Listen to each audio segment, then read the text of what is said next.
الله أكبر الله أكبر لا إله إلا الله والله أكبر الله أكبر ولله الحمد أما بعد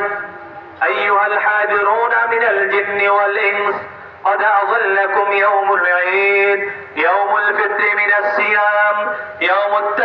التوبة من الآثام يوم السرور والفرحة فاتقوا الله واجتهدوا في العبادة وتوبوا إلى الله من كل ذنب قديم وجديد الله أكبر الله أكبر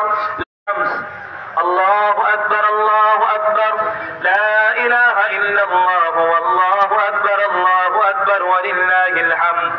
وأوجب عليكم أداء صدقة الفطر على كل مسلم مكلف حر مالك قدر النصاب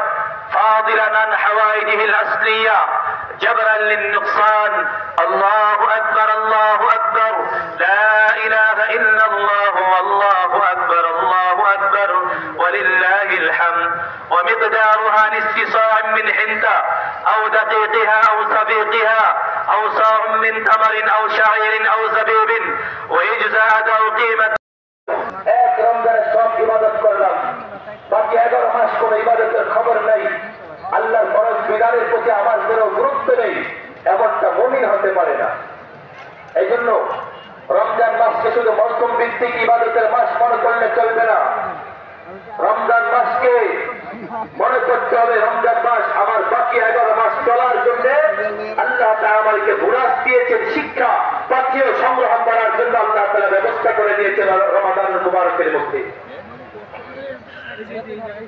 রমজানের মধ্যে আমি ইবাদত করেছিলাম, কোরআন তেলাওয়াত করেছি, অনেক ভাইয়েরা একাধিক খতম দিয়েছেন, অনেক ভাইয়েরা সালাতুত তারাবিহের নামাজের মাধ্যমে এক খতম কোরআন কারীম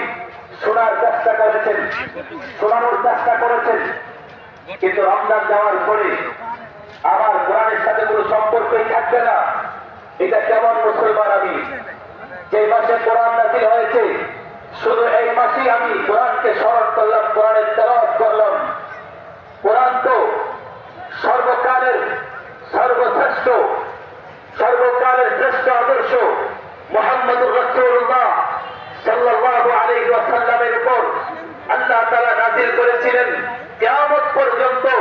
সমস্ত সমস্যার সমাধানের জন্য। আমার ব্যক্তিগত, আমার পারিবারিক, আমার সামাজিক, আমার রাষ্ট্রীয় সমস্ত কাজ কোরআনের শিক্ষা, কোরআনের নীতি অনুযায়ী হবে, এই জন্য আল্লাহ তাআলা কোরআন নাযিল করেছিলেন। কিন্তু রমজান মাসে কোরআন পড়লাম, রমজান মাসে কোরআন থেকে শিক্ষা নিলাম, রমজানের পরে